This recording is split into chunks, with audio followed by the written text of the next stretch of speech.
ایسا اصحاب حدیث ہوتا ہے. اور ایسے ہی اس کے سوا میں پورے وثوق سے کہہ رہا ہوں، جامع ترمذی میں درجنوں بار یہ لفظ آیا ہے، قال اہل الحدیث اور قال اصحاب الحدیث. درجنوں بار امام ترمذی نے یہ لفظ استعمال کیا ہے، اور ایک بار بھی امام ترمذی نے کسی جاہل کے لیے نہیں، امام کے لیے استعمال کیا.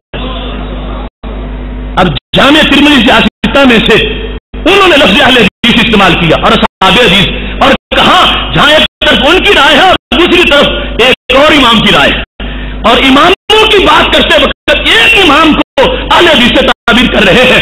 تو انہوں نے کہا قیامت تک کے لیے اہل حدیث جس کو بننا ہو تو وہ گھر 25 سال کے لیے چھٹی کر کے نکلے اور پڑھے، اور پھر جا کے عمل کے لحاظ سے پھر بھی اہل سنت ہوگا، لیکن اپنے مذہب کے لحاظ سے اس کی سیٹ اہل حدیث کی بن جائے گی.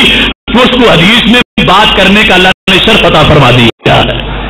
کتنے سستے عہدے لوگوں نے حاصل کر لیے ہیں کہ جو منصب بڑی دور کے بعد جا کے ملتا تھا، وہ گھر بیٹھے بیٹھے کوئی کپڑے کی دکان میں بیٹھا، وہ محدث والا اپنے اوپر لیبل اس نے بھی لگا لیا کہ میں اہل حدیث ہوں، میں اہل حدیث ہوں. احمقوں کی کیا کمی ہے صاحب، ایک ڈھونڈ 2000 ملتے ہیں. یہ صورتحال بنی ہوئی ہے. ایسے معاملے کے اندر یہ امام ترمذی کا جو قول جامع ترمذی میں، اس کو بھی میں پیش کر رہا ہوں کہ انہوں نے یہ غیر لطف خیروں کے لیے اور ریڈیو لگانے والوں عام لوگوں کے لیے اہل حدیث کے لفظ کو معاذ اللہ استعمال کر کے اس کو بس جیب نہیں بنایا، انہوں نے صرف اس کا استعمال ان لوگوں کے لیے کیا ہے جن کو اللہ نے فن حدیث میں کمال عطا فرمایا ہے. اب یہاں پر ایک ان کے گھر کی بات بھی بڑی ضروری ہے. 1926 میں ایک کتاب چھپی تھی روپڑ سے. روپڑ ایک علاقہ ہے جہاں کے رہنے والے روپڑی ہوتے ہیں، تو وہاں سے یہ کتاب چھپی، اس کا نام ہے اہل حدیث کی تاریخ. اب اس میں انہوں نے 21 تاریخیں اہل حدیث کی ہیں. اب جس نام کی کسی ایک تاریخ پر کسی کو یقین نہ آتا ہو، اس کی حقیقت ان میں کیا موجود ہوگی. اب ہمارے سنت اور ہمارے نزدیک جامع معنی تاریخ ہے، ما انا علیہ واصحابی. اس کتاب میں ان کے نزدیک انہوں نے 21 تاریخیں اہل حدیث کے لفظ کی ہے، اور 21 تاریخوں سے بھی دل مطمئن نہیں ہوا، اور بولی دی تھی انہوں نے 1924 میں. انہوں نے کہا تھا کہ ہم 10,000 روپے انعام رکھ رہے ہیں، کوئی بندہ اہل حدیث کی سچی تعریف کر کے ہمیں دے. 10,000 انعام اعلان کیا گیا تھا 1924 میں، اور 26 میں یہ کتاب چھپی اور 21 تاریخ اس میں کی گئی، مگر پھر بھی وہ اپنے گھر کا پورا تعارف نہ کروا سکے. حق والو تمہیں مبارک ہو، اللہ نے تمہارا اہل سنت ہونا تمہارے ماتھوں پہ لکھ رکھا ہے. اب کیا اس کتاب میں ہماری بات موجود ہے جو میں تمہارے سامنے پیش کر رہا ہوں، جو چوتھی تعریف انہوں نے کی. چوتھی تعریف کے لفظ سن لیجیے اور ہمارے موقف کی ان کے گھر سے صداقت دیکھیے. چوتھی تعریف یہ ہے، اہل حدیث اس کو کہتے ہیں جو قرآن شریف اور حدیث نبوی صلی اللہ علیہ وسلم کا بطور کلی ماہر ہو.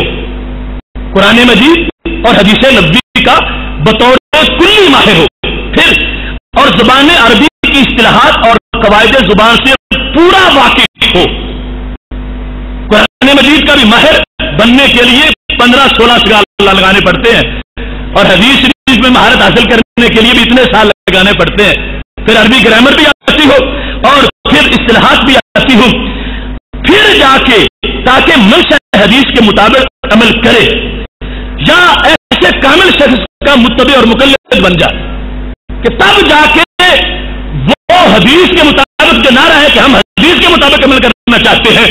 اس تعریف والے نے کہا کہ پہلے ماہر قرآن کے بنے، حدیث کے بنے، گرامر کے بنے، پھر جا کے اگر سمجھ لیں تو پھر کہہ سکتے ہیں کہ ہم اپنی منشا کے مطابق حدیث پر عمل کر رہے ہیں، یا پھر بھی بالآخر کسی ماننے والے کو جو ماہر ہے حدیث کا، آخر اس کا دامن پکڑ کے مقلد بننا پڑے گا، یا ایسے کامل شخص کا متبع یا مقلد ہو.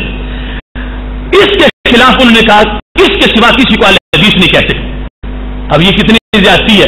1926 میں جو تعریف تھی اس میں تو یہ ضروری تھا کہ قرآن صرف آتا ہی نہ ہو، ماہر ہو، یعنی ترجمہ نہ آتا ہو، ناسخ منسوخ جانتا ہو، شان نزول جانتا ہو اور اسرار و رموز جانتا ہو، استنباط اجتہاد کر سکتا ہو اور حدیث کی وہ ذخیرہ ہزاروں کی تعداد میں اس میں مہارت ہو، گرامر کا ماہر ہو، یہ ساری چیزیں ہوں، تو پھر وہ کہہ سکتے تھے بندہ اپنا نام اہل حدیث رکھوا سکتا ہے، ورنہ وہ جھوٹا ہوگا، وہ اہل حدیث کہلوانے کا مستحق نہیں ہوگا۔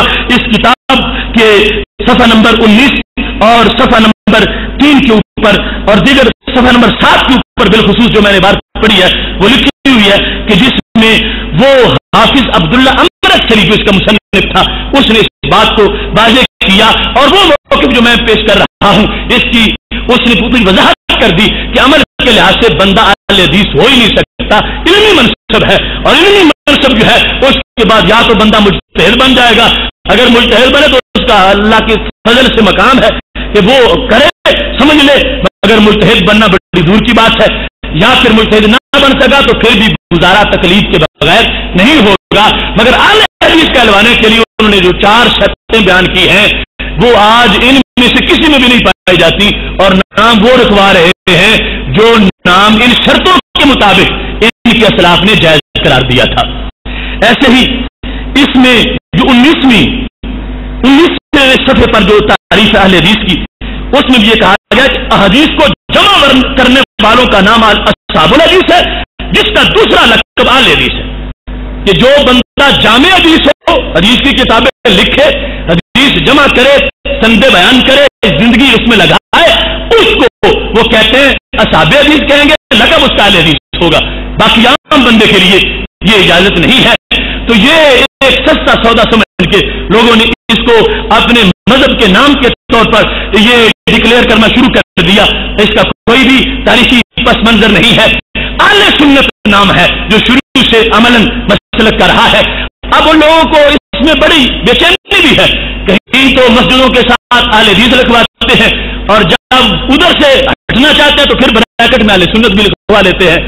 اہل سنت یہ عمل کے لحاظ سے ایک شعرہ ہے، اور اس کا اندازہ جو ہے وہ اس انداز میں ہمارے سامنے موجود ہے کہ خود شاہ ولی اللہ محدث دہلوی ان کا تذکرہ کرتے ہوئے فتاوی ثنائیہ کے اندر ثناء اللہ مرصدی نے لکھا، اس نے ہماری اپنی حقیقت واضح کر دی کہ ہم کہاں سے چلے ہیں۔ یہ اگرچہ اپنے ڈانڈے ملاتے رہے صحابہ کے ساتھ اور تابعین کے ساتھ، اور صحابہ حدیث کا جہاں لفظ نظر آئے وہیں ڈیرے لگا لیں کہ شاید ہمارا ذکر ہو رہا، یہ ان کی مرضی ہے، مگر ان کے مفتی نے فتاوی ثنائیہ جلد نمبر 1 صفحہ نمبر 414 پر یہ واضح کر دیا کہ ہماری ابتدا کہاں سے ہے، اور ہمیں اہل حدیث جو ہے وہ بعد میں کہلوایا گیا، ہم حقیقت کے لحاظ سے ایسے نہیں تھے۔ انہوں نے کہا ہے کہ شاہ ولی اللہ کا سلسلہ 2 شاخوں میں تقسیم ہوا، یہ فتاوی ثنائیہ میں لکھا ہوا ہے۔ ایک شاخ سید نذیر حسین دہلوی کے شاگردوں کی تھی، سید نذیر حسین دہلوی کے شاگردوں کی شاخ اہل حدیث کہلوائی، تو پتہ چلا اس سے پہلے وجود نہیں تھا۔ شاہ ولی اللہ کے کچھ بگڑے ہوئے شاگرد وہ جس وقت اس طرف گئے تو ان کا نام جا کر ایک طرف اہل حدیث پڑا، اور ایک شاخ جو تھی وہ دیوبند کی طرف چلی گئی، جبکہ حقیقت میں ان کا اس امت کے راستے سے تعلق تھا جو کہ اہل سنت کا شروع سے آ رہا ہے، اور یہ ناخلف اولاد تھی جنہوں نے اپنے آپ کو مختلف ناموں سے مشہور کیا۔ تو خود یہ ان کے گھر کا حوالہ ہے کہ ثنائیہ کے اندر انہوں نے یہ تسلیم کیا کہ ہمارا ربط جو ہے وہ صوفہ سے نہیں، یا حجاز سے نہیں، یا بدر حنین سے نہیں، ہمارا تعلق شاہ ولی اللہ سے ہے، اور شاہ ولی اللہ رحمۃ اللہ علیہ ہم ان کے احترام کرنے والے ہیں، کیونکہ ان کی تعلیمات کو لوگوں نے بدلا ہوا ہے، وہ حقیقت کو چھپانے کے لیے ان کے شاگردوں کی ایک لسٹ جو ہے ان کے بارے میں یہ خود کہہ رہے ہیں کہ وہ اہل حدیث کہلوائے، وہ بن کے پڑھ کے جا کے نکلے تو اہل حدیث کہلوائے۔ تو بڑے صغیر پاک و ہند میں اس سے پہلے اہل حدیث نام کی کوئی چیز موجود نہیں تھی، یہ ایک اپنی ٹریڈ مارک انہوں نے بنا لیا اپنی کمپنی کا، اور رب ذوالجلال کا فضل ہے ہمیں یہ نام ہم اہل سنت والجماعہ سرکار کی مقدس زبان سے ملا ہے۔ محتشم سامعین حضرات، اب موضوع پھر بھی بڑا طویل ہے، میں اپنے کلمات کو اس پر ختم کرنا چاہتا ہوں کہ تفصیل کا اب مزید وقت نہیں رہا، لیکن ایک بات بڑی ضروری ہے، وہ بات حضرت شیخ عبدالحق محدث دہلوی رحمۃ اللہ علیہ نے ایک مقام پر کی لفظ اہل سنت کے بارے میں، کہنے لگے کہ یہ اہل سنت کا نام اگرچہ متعارف بعد میں ہوا، لیکن اہل سنت کہا اسی کو گیا کہ جو پہلے صحابہ کا عقیدہ تھا۔ یہ شیخ عبد الحق محدث دہلوی رحمۃ اللہ علیہ کا باقاعدہ قول، میرے سامنے یہ بات اس کی لکھی ہوئی ہے کہ وہ کہتے ہیں اہل سنت اگرچہ مشہور لفظ موجود تو پہلے بھی تھا، مشہور اگرچہ بعد میں ہوا، اور جس کو اہل سنت کہا گیا وہ پرانے لوگ تھے، عقیدہ پرانا تھا اور صحابہ سے چل کے آ رہا تھا۔ لہذا اس بات کے اشارے پر اور قرآن مجید کی آیات کی روشنی میں یہ کہنے میں حق بجانب ہوں کہ ہم صحابہ کرام علیہم رضوان کو بھی سنی کہہ سکتے ہیں۔ صحابہ کرام علیہم رضوان بھی سنی ہے، نام ایک بعد میں مشہور ہوا مگر حقیقت پہلے بھی موجود تھی، اور جو حقیقت پہلے موجود ہو نام بعد میں کہیں جا کے اسی حقیقت کا کوئی اور پڑ جائے تو پہلی حقیقت کو بھی اسی نام سے تعبیر کیا جا سکتا ہے۔ اس پر میرے پاس آیت ہے قرآن مجید کی، خالق کائنات جل جلالہ کا سورہ یونس میں فرمان ہے، آیت نمبر 3 ہے۔ اللہ تعالیٰ فرماتا ہے ان ربکم اللہ الذی خلق السماوات والارض فی 6 ایام، تمہارا رب وہ ہے جس نے آسمان اور زمین کو 6 دنوں میں پیدا کیا، 6 ایام۔ اب بات بڑی قابل غور ہے، 6 دن تب ہوں گے جب دن ہوگا، اور دن تب بنتا ہے جب سورج نکلے اور ڈوبے، ورنہ دن نہیں ہوتا، دن کی حد ہے، اور سورج تب ہو جب آسمان ہو، اور جب آسمان بنے نہیں تو پھر دن کہاں سے آ گیا؟ تمہارا رب وہ ہے جس نے 6 دنوں میں آسمان اور زمین کو پیدا کیا، تو قرآن مجید جس کو دن کہہ رہا ہے، جب زمین و آسمان پیدا نہیں ہوئے تھے تو کس چیز کو کہہ رہا تھا؟ کیونکہ دن تو سورج سے بنتا ہے اور سورج آسمان پر ہوتا ہے، اور آسمان بھی پیدا نہیں ہوا تو پھر غروب کہاں ہوگا، طلوع کہاں ہوگا؟ زمین ہی نہیں ہے۔ لیکن رب فرماتا ہے 6 دن، تو مطلب کیا بنا؟ مطلب یہ بنا کہ جتنا وقت لگا تھا جب دن بنے تو وہ وقت 6 دنوں میں تقسیم ہوا، اگرچہ اس وقت اس کا نام دن نہیں تھا، مسلسل وقت تھا، مگر جب دن والی تعریف آ گئی کہ دن اس کو کہا جاتا ہے، اسی حقیقت کو دن سے تعبیر کر دیا۔ اس وقت اگرچہ اس کا نام دن نہیں تھا مگر آج قرآن اس وقت کو دن کہہ رہا ہے۔ ایسے ہی جو حقیقت صحابہ کرام علیہم رضوان میں موجود تھی، اگرچہ اس وقت عرف عام میں اس کا نام اہل سنت نہیں پڑا تھا، آج اسے اہل سنت کہا جا رہا ہے۔ کتنی وضاحت اس میں موجود ہے، اس واسطے میں تو کہتا ہوں یہ زمین بھی سنی ہے، وہ آسمان بھی سنی ہے، جلوائے خورشید سنی، کہکشاں بھی سنی ہے، قطرہ شبنم بھی سنی، باغباں بھی سنی ہے، لفظ کی تاثیر سنی، داستان بھی سنی ہے، مایا ملت بھی سنی، نگاہباں بھی سنی ہے۔ اہل سنت کے جگالو باندھ لو گر تم کمر، نظر آئے گا تمہیں سارا جہاں ہی سنی ہے۔ اس واسطے یہ گزارشات میری آپ کے پاس قرض ہے، امانت ہے، آپ نے ان کو آگے پہنچانا ہے، اور یہ صحت مند تبلیغ ہے، یہ فرقہ واریت نہیں ہے، یہ امتیاز الہی ہے، سنت الہی ہے، اور اس کو ہم نے سامنے رکھا، ہم نے کسی کو گالی نہیں دی، ہم نے قرآن و سنت اور حقائق کے پھولوں کی ڈالی پیش کر دی ہے۔ یہ اپنا اپنا مقدر ہے اور نصیب ہے، کوئی اس سے سن کے چڑھتا ہے یا خوش ہوتا ہے، کسی کے دل کے دروازے بند ہوتے ہیں یا کھلتے ہیں، اس کے لیے رات اندھیری آتی ہے یا صبح کو سورج نکل آتا ہے، یہ اپنی اپنی قسمت اور نصیب ہے۔ یہ گفتگو میری ماں بہنوں نے بھی سنی، ان پر بھی فرض ہے کہ موجودہ زمانے میں جو اندھیرے چھا رہے ہیں اس موضوع کو بطور خاص سمجھ کے اس کی روشنی آگے پھیلائیں تاکہ اللہ سب کو اجر عظیم عطا فرمائے۔ وآخر دعوانا الحمدللہ رب العالمین۔ انشاءاللہ تبارک و تعالی آج خطبہ جمعۃ المبارک جامع مسجد رضا مجتبیٰ میں ہے، بڑا ہی اہم موضوع ہے۔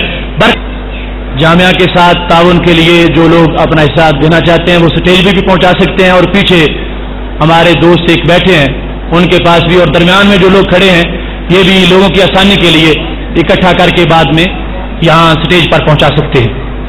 تو یہ سوالات کا سلسلہ ہے اور اس میں اختصار کریں گے اس واسطے کہ پہلے کافی گفتگو کا ٹائم اپنے پروگرام سے تجاوز کر چکا ہے. آج کے دور میں یہ جو انٹرنیٹ کے سوالات ہیں ان میں سے یہ سوال ہے کہ آج کے دور میں صحیح سنی کون ہے، جبکہ اکثر فرقے اس کا دعویٰ کرتے ہیں. تو یہ ہمارا ایک مستقل موضوع ہے جس کی کیسٹ ملتی ہے ہم ہی سنی کیوں ہیں.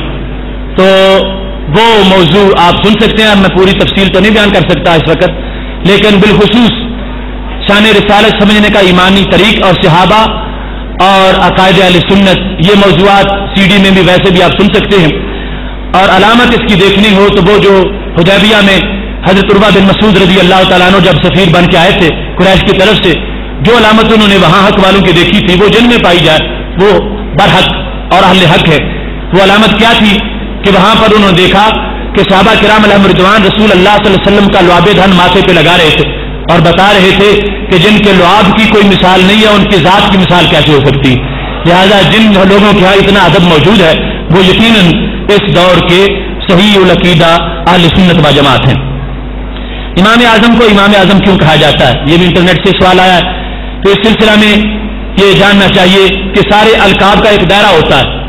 سارے القاب کا کوئی لقب بھی ہو دائرہ ہے. مثال کے طور پر لفظ ہے خطیب اعظم، تو خطیب اعظم اگر آج کسی کو کہتے ہو تو مطلب ہوگا اس زمانے کے کسی شہر کا خطیب اعظم.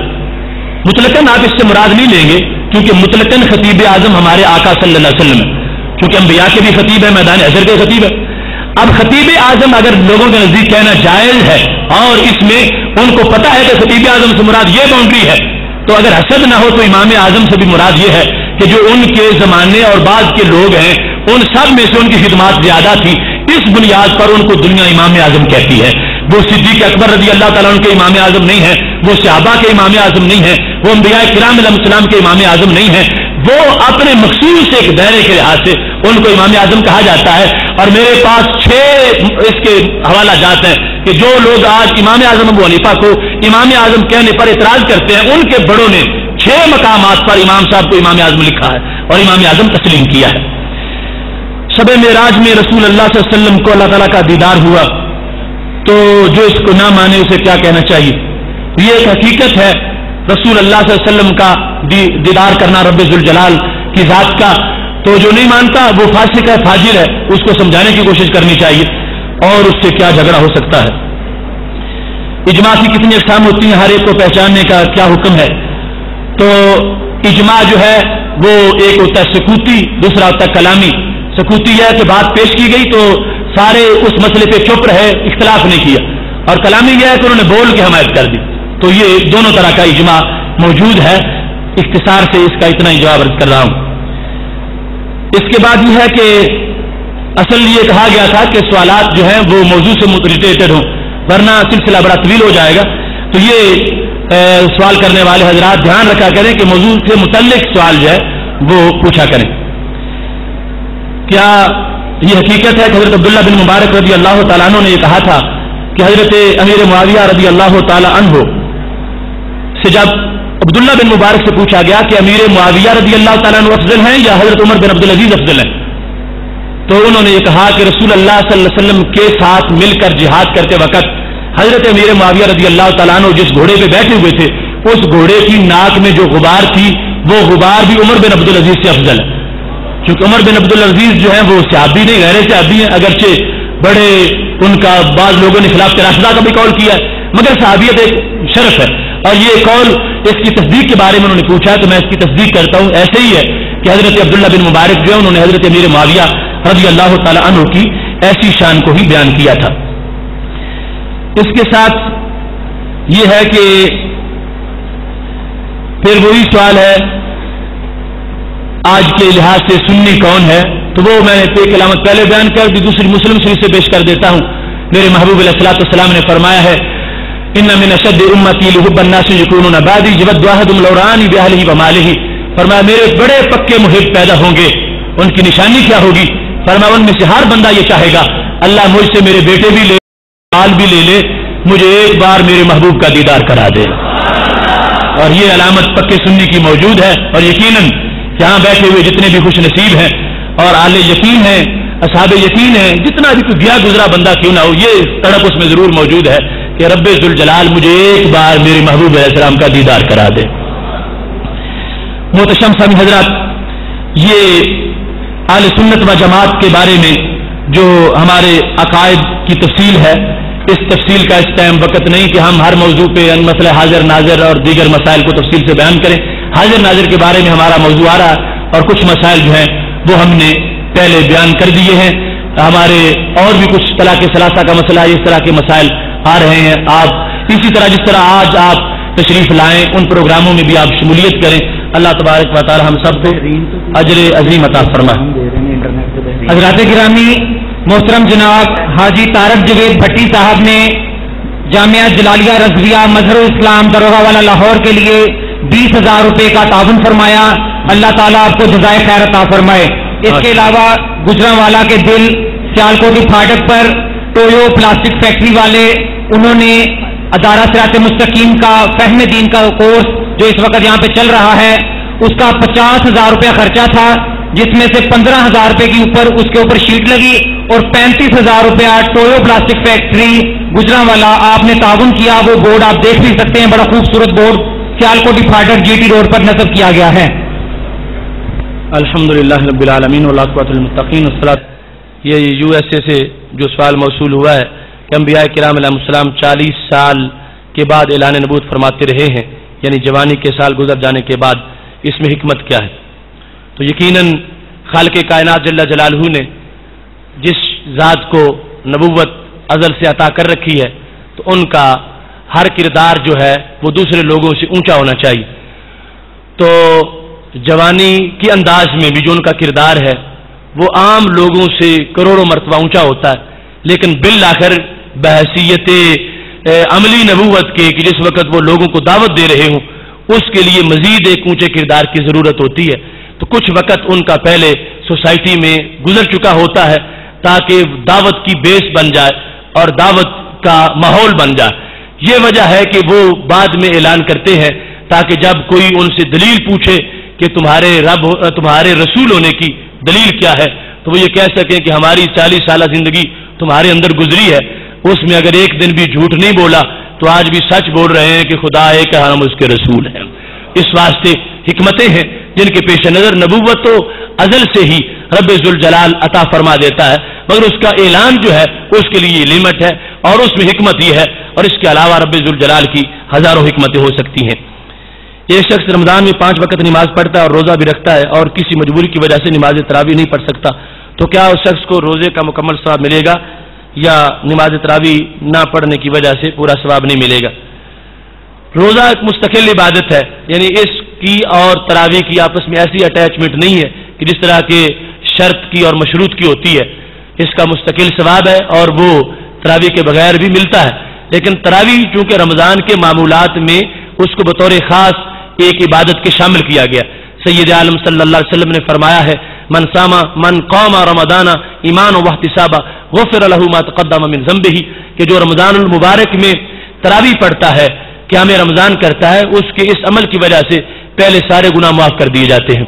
تو اس واسطے وہ ایک مستقل ثواب ہے، اگر کوئی بندہ نہیں پڑھے گا تو اس کو محرومی ہوگی اس ثواب کے لحاظ سے، لیکن روزہ اس کا ہو جائے گا۔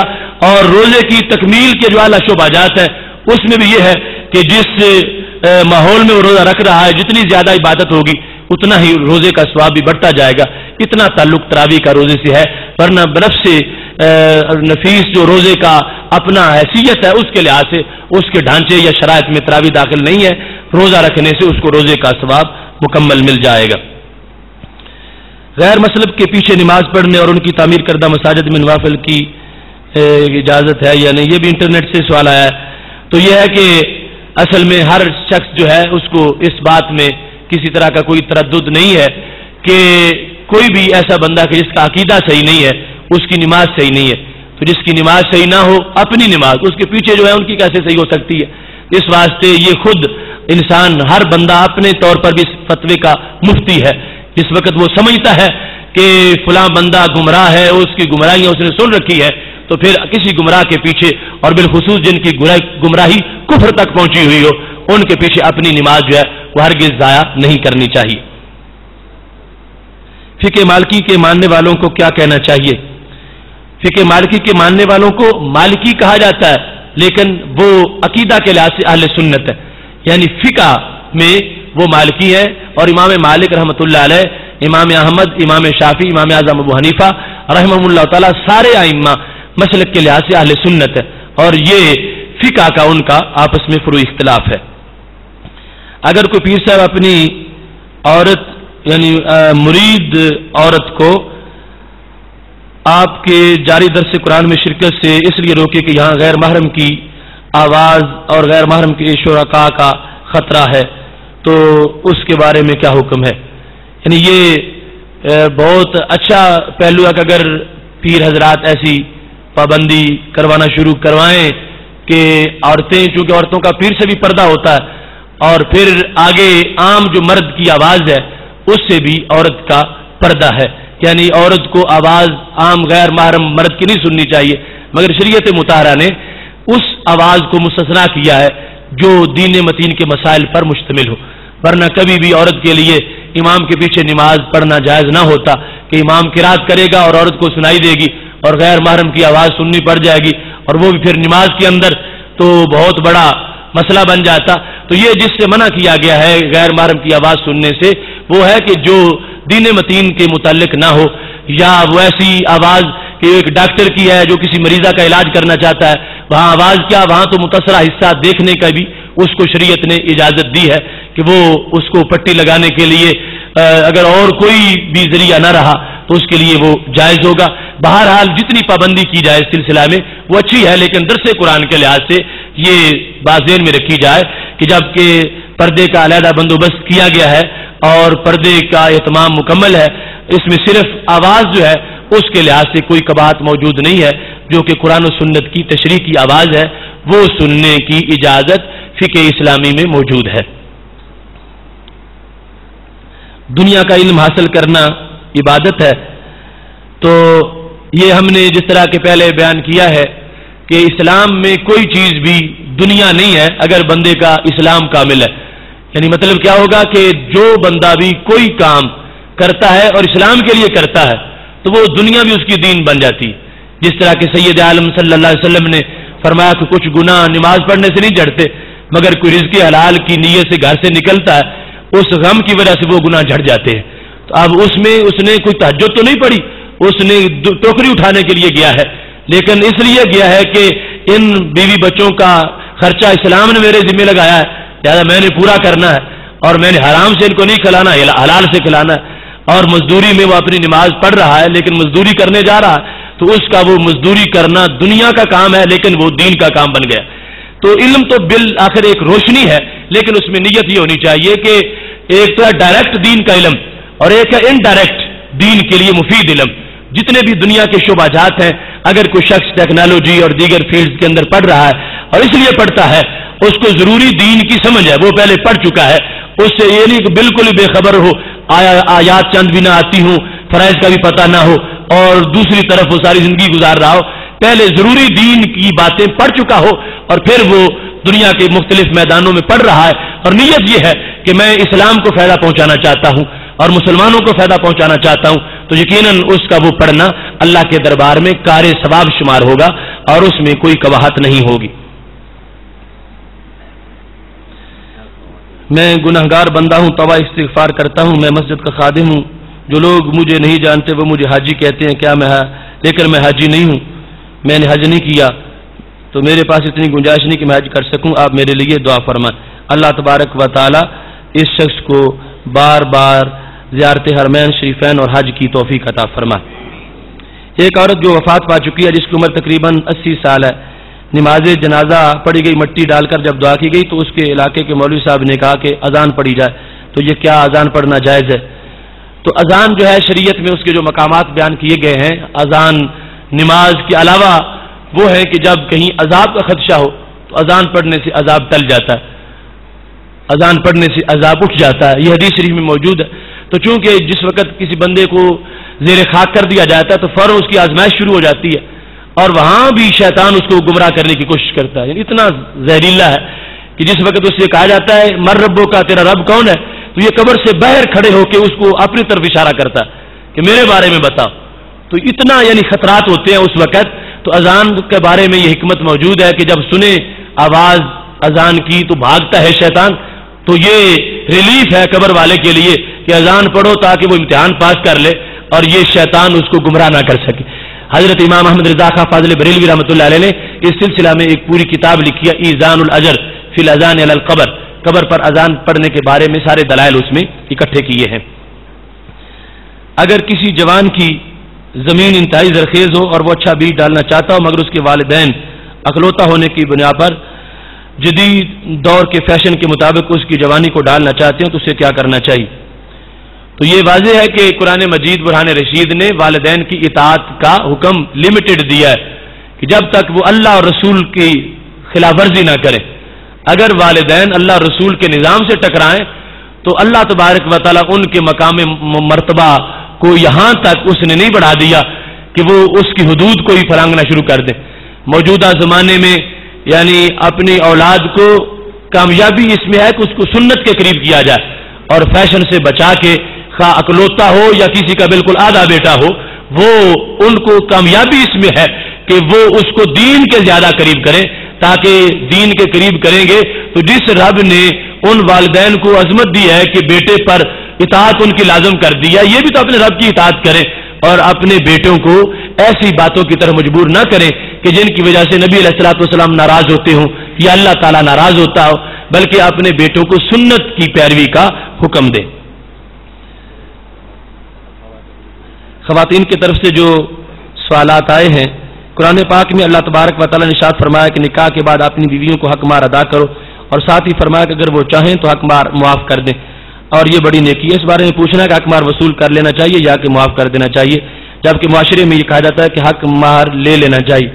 تو یہ ایک شرعی حق ہے تو یعنی جو حق ہے اس میں حق ہونے کا مطلب یہ ہے کہ لینے میں کوئی قباحت نہیں ہے انہیں ضرور لینا چاہیے لیکن یہ اپنا ان کی اختیار ہے کہ اگر وہ معاف کرنا چاہیں تو معاف بھی کر سکتی ہیں اور لینے میں کسی طرح کی کوئی قباحت نہیں اور چھوڑنے میں بھی قباحت نہیں ہے یعنی دونوں موجود ہیں.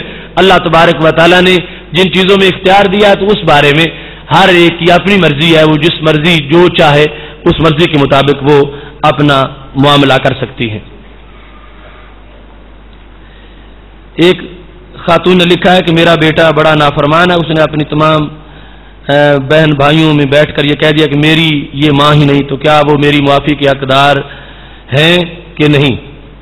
دوسرا وہ یہ کہتا ہے کہ مجھے والد کی جائیداد میں سے حق دو کیا وہ اس جائیداد کو لینے کا حق رکھتا ہے کہ نہیں. نہ تو وہ خود میرے ساتھ ہوتا ہے اور نہ ہی اس کے بچے مجھ سے بولتے ہیں. تو یہ پہلا معاملہ یہ ہے کہ یعنی جس وقت اس نے کہا یہ میری ماں ہی نہیں تو اس نے یعنی غلطی کی اور گناہ کیا لیکن ماں بالآخر ماں ہے تو اس کے دل میں جو شفقت ہے اور معافی کا جذبہ ہے وہ کہیں زیادہ ہے. جس طرح کے پیچھے آپ نے اس موضوع میں سن لیا ماں کی شان اور امتحان میں کہ جس وقت ایک شخص کی زبان پہ کلمہ اٹک گیا اور رسول اللہ صلی اللہ علیہ وسلم نے اس کی ماں کو بلایا تو اس نے کہا کہ میں اس کو معاف نہیں کروں گی اس نے مار کے میری آنکھ نکال دی. اب جس نے یہ کہا ہے میری ماں نہیں اس سے بڑا جرم تھا اس کا کہ جس نے اپنی ماں کو مار کے آنکھ ہی نکال دی تھی. تو نبی علیہ السلام نے فرمایا کہ تم اس کو معاف کر دو. اس نے کہا ماں نے نہیں کروں گی. تو آپ نے فرمایا ٹھیک ہے ہم اس کو جلاتے ہیں کہ اس نے اپنی ماں کو ستایا. تو فوراً اس نے کہا کہ یا رسول اللہ صلی اللہ علیہ وسلم میں نے 9 مہینے اس کو اپنے پیٹ میں اس لیے نہیں رکھا تھا کہ اس کو جلایا جائے اور میں نے اس کو دودھ اس لیے نہیں پلایا تھا کہ اس کو جلا دیا جائے. تو شفقت اس کی ابھر آئی. اس واسطے بالآخر ماں کو معاف کر دینا چاہیے اور اپنے بیٹوں کے بارے میں کوئی سخت فیصلہ نہیں کرنا چاہیے. ساتھ یہ جائیداد کا مسئلہ ہے تو یہ ہے کہ ایک ہوتا ہے نہلا اور عطیہ. وہ جس طرح زندگی میں والدین مستحسن سمجھے سارے بیٹوں کے حق کے لحاظ سے جو چھوٹے ہیں ان کی شادیوں کے لحاظ سے ہمشیرگان کے خرچے کے لحاظ سے مکمل نصاب ایک تیار کر کے اس میں سے جتنا حصہ اس کا بن سکتا ہے اتنا اس کو ضرور دیں اور اس کو ایسی شکایت کا موقع نہ دیں کہ جس کی وجہ سے وہ یعنی والدین کا بغض دل میں رکھے اور اس طرح جہنمی بن جائے. یعنی یہ والدین کی خیر خواہی ہوگی اپنی اولاد کے ساتھ کہ وہ اپنی اولاد کا دل اپنے بارے میں کھٹا نہ ہونے دے ان کو کوئی ایسا موقع نہ آنے دے. یہ بہتری ہے ان کے ساتھ. باقی جو ترکہ اور ورثہ اس کا حق تب متعلق ہوتا ہے جب والد صاحب فوت ہوں گے تو پھر بعد میں جو بچے گا اس کو ترکہ کہا جا سکتا ہے اس کو ورثہ کہا جا سکتا ہے اور اس کے ساتھ بھی جو شریعت کا قانون ہے اس کے مطابق وہ تقسیم ہوگا. اس کو پہلے ورثہ کو ورثہ کہہ کے تقسیم نہیں کیا جا سکتا. اس کے علاوہ والد صاحب اگر تقسیم کرنا چاہتے ہیں کوئی چیز بطور تحفہ اور برابر طور پر، کیونکہ محبوب علیہ السلام کے پاس جب ایک شخص آئے تھے اور اپنے بیٹے کے بارے میں کہا تھا کہ میں نے اس کو اتنا دیا ہے، تو سرکار نے فرمایا کیا سارے بیٹوں کو اتنا دیا ہے؟ تو اس نے کہا نہیں سب کو تو نہیں دیا. تو آپ نے فرمایا اس سے بھی پھر واپس لے لو، یا تو سب کو دو یا کسی کو بھی نہ دو. اور بالخصوص ورثہ کے احکام جو ہیں وہ بعد از وصال متوجہ ہوتے ہیں. اللہ تبارک و تعالی ہم سب کو عمل کی توفیق عطا فرمائے. وآخر دعوانا الحمدللہ رب العالمین. ایک بات